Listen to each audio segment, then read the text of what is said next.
तो गाइज़ मैंने अपने बालों पर ओपन हेयर की मेहंदी लगा ली है। अब ये लट्टे मैंने देखो ऐसे एक्स्ट्रा बनाई है क्योंकि मौसम बहुत ज़्यादा ख़राब है, क्योंकि मैं अगर बन बना लूँगी तो ये सूखेगा नहीं, ड्राई नहीं होगा, तो इसलिए मैंने ओपन हेयर करके बनाया है।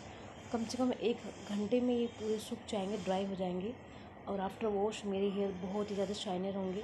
उसकी भी वीडियो मैं अपलोड करके डालूँगी, आप देख सकते हैं। इससे क्या होता है, बाल आपके बहुत थिकर होंगे, लॉन्ग होंगे, लेंथी होंगी, शाइनिंग होगी बहुत अच्छी।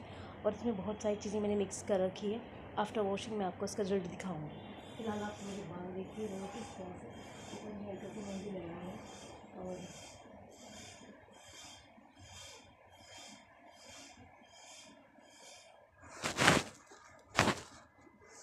देखो